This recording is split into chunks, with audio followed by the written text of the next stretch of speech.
Albert, prometiste que volvías a hacer aventura conmigo y encima en León y has venido. Me lo pasé bien, tengo que volver. No me podía quedar en casa. Nada más empezar, ya estoy feliz. ¿Sí? Y me hiciste caso. Mira qué colorín que has metido, que te veo la camiseta por fuera, el forro amarillo así. Tú mira cómo vamos de guapines. Elegante.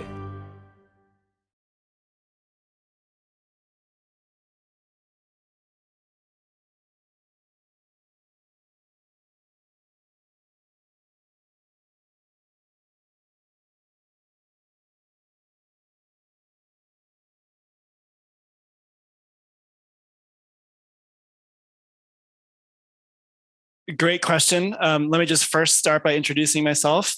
So my name is Nate Sponsler, serving as director of the Affirm group in my 6th year. And prior to that, I oversaw chemicals management for the largest US fashion brand for just over 9 years. And by way of education, I'm actually an attorney and also a chemist. So I'm pretty well suited to answer these questions for you here today. So would it be more sustainable not to use them at all? Well, okay. Chemicals are sort of the fundamental basis of everything we see around us, including our clothing, cars, buildings, the whole earth. So it doesn't really make sense to say that chemicals can just be avoided from use altogether. The idea is to use chemicals safely, manage them properly. And sometimes that means not using them at all, because they're so inherently hazardous or harmful. There's just no way to use them properly to ensure that workers are safe and consumers and whatnot. But in other cases, there are plenty of chemicals that have known hazards, but they can be managed properly through safe use by suppliers, ensuring that limits are met within finished product like clothing. So really that should be the focus, safe use of chemicals, not whether we're using them at all. That wouldn't really make sense in the end.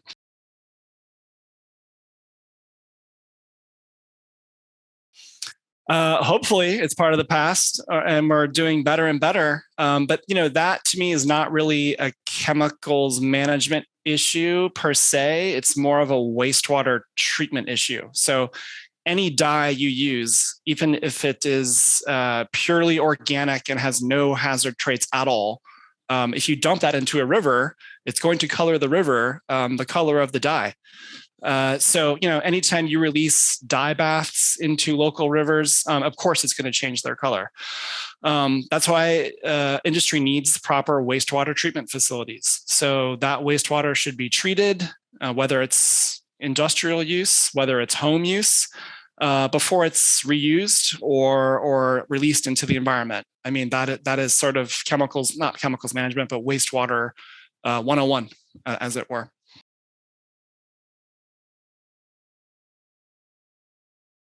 Absolutely. There's a lot of attention paid to it. And maybe that is not so well known publicly, but I would argue that the major clothing companies invest more in chemicals management than pretty much any other sustainability initiative. There's all kinds of regulations around chemicals. There's a lot of testing that takes place. And actually, in my experience, historically, chemicals issues trump other sustainability issues. So a perfect example of that, there's a lot of talk of the circular economy and more regulations that would require recycling and just brand voluntary efforts to recycle more and be more sustainable. But we're seeing some chemical regulations being enacted and also proposed that will make recycling increasingly difficult over time, if not impossible. So, if anything, I would argue that maybe some of the chemical restriction policies we're discussing might be going too far because they're going to jeopardize these other initiatives. Are we ready to just give up on recycling textiles to meet more and more chemical restrictions? That's a conversation I think we really need to have. And if you just start restricting chemicals very rapidly without a careful consideration, that's going to lead to more regrettable outcomes because a lot of these chemicals that are in use are highly optimized. So high water efficiency, energy efficient. If you change them out for substitutes, it's not really clear what the outcome is going to be. You might be using more water, more energy, and you might have more product safety and product quality issues. So that's not to say that I or a firm are against chemical regulations. Absolutely not. I mean, that's what we're all about. We regulate chemicals in products.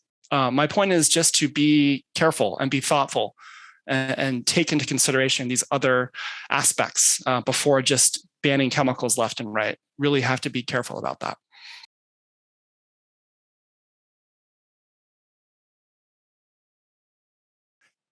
Yes, although it used to be for the longest time that industry was setting voluntary regulations on chemicals. There weren't a lot of enforceable regulations out there. So organizations like Affirm, Blue Sign, Okotex, ZDHC were setting voluntary requirements.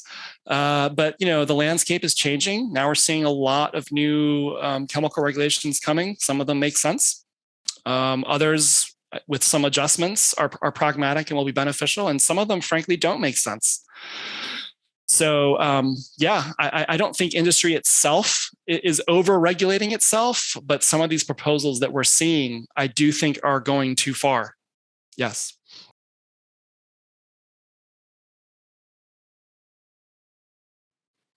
Well, it's a very complicated and technical topic. Your average consumer is going to have a lot of difficulty trying to navigate it on any kind of meaningful way. But I would say this, research the brands of the consumer products that you are buying. Look to understand what their chemicals management policy is. Does it seem legitimate? Does it align with existing systems and existing efforts that leading brands are already implementing and have been working on for years? And if you see that, then I think you can feel safe that you're getting good, safe products. If there's no mention of chemicals management anywhere, then might be a little bit skeptical. Just do your due diligence as a consumer.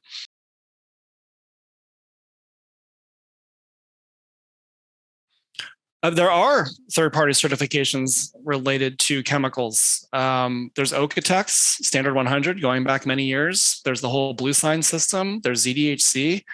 Affirm is not technically a certifier, but we do a lot on this issue. We publish a voluntary restricted substances list that is freely available for anyone to adopt.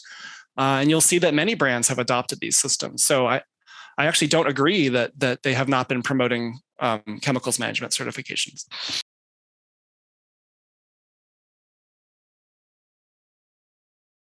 It is very hard to communicate to consumers, especially chemicals. Such a technical topic. There's a certain amount of fear involved, even in just the term chemical, right? I mean, your first question of this interview asked whether chemicals are needed at all. So that is a huge misconception. The idea that we could just not use chemicals. I mean, water is a chemical. So folks need to understand that.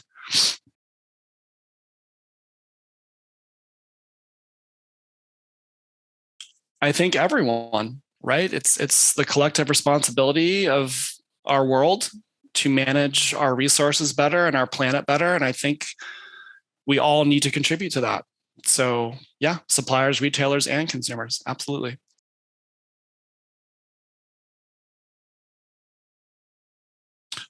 I mean, there's always more to do. Continuous improvement is the name of the game, always. But keep in mind, there are new chemicals and new materials introduced all the time, new innovations. So we have to understand what the risks of those new technologies pose, if any. They need to be understood and they need to be controlled. So chemicals management is an ongoing process. As long as we have new chemicals, new materials, new innovations, there's going to be a need to review them carefully, do the toxicity assessment, and make sure that we're not causing any problems.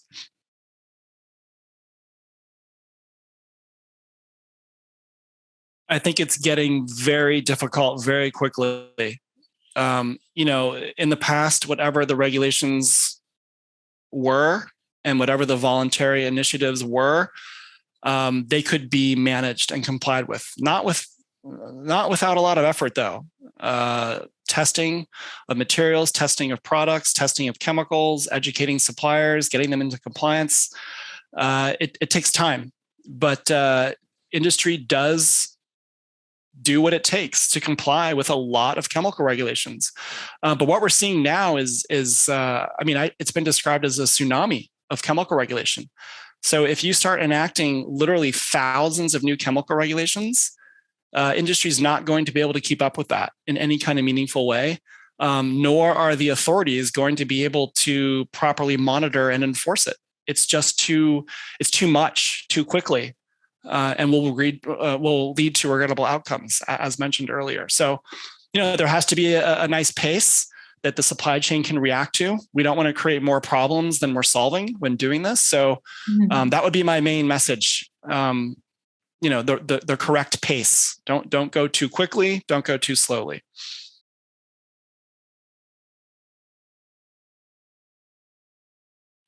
Well, I think industry needs to be more involved in the policy development from the earliest stages, because you mentioned all the initiatives coming out of Europe. I think you mentioned Europe, but there's a lot going on there. A lot of different sustainability initiatives, and in some cases, they're contradicting each other.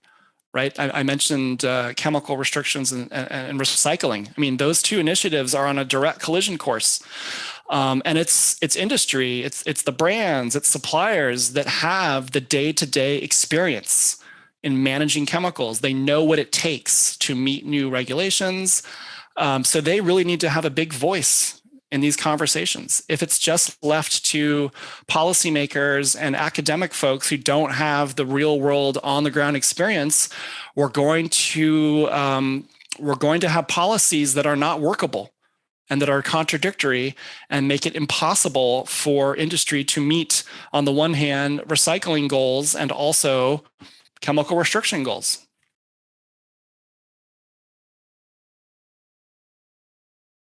I mean, in the same way that the brands need to engage policymakers, I think suppliers need to engage the brands. And there are organizations that are set up for that. I mean, in Affirm, we get supplier feedback all the time.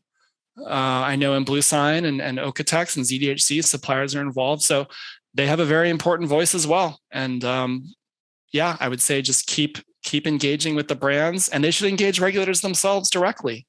Which we also see. Just make sure that all the right voices are being heard, right? This is a democracy. When we hear from everyone, we find the best solution. If we're only listening to one or two specific interests, we're going to have problems over time, right? That's why democracies work well and function well. Yeah. All the collective knowledge that we have out there comes together.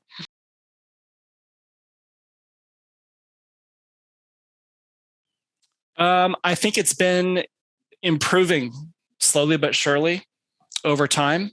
So I guess it depends who you ask. I mean, it's such a massive industry with so many different parts. But where I sit, yes, we are seeing better and better communication. But we can always do better, right? Continuous improvement, of course.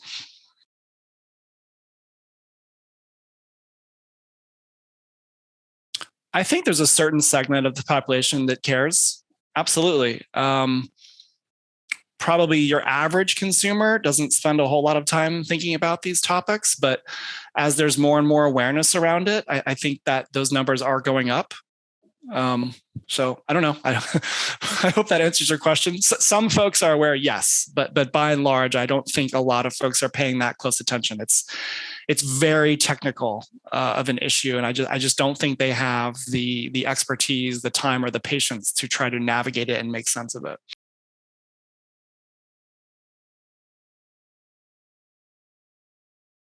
Albert, prometiste que volvías a hacer aventura conmigo y encima en León, y has venido. Me lo pasé bien, tengo que volver. No me podía quedar en casa. Nada más empezar, ya estoy feliz. ¿Sí? Y me hiciste caso. Mira qué colorín que has metido, que te veo la camiseta por fuera, el forro amarillo así. Tú mira cómo vamos de guapines. Elegante.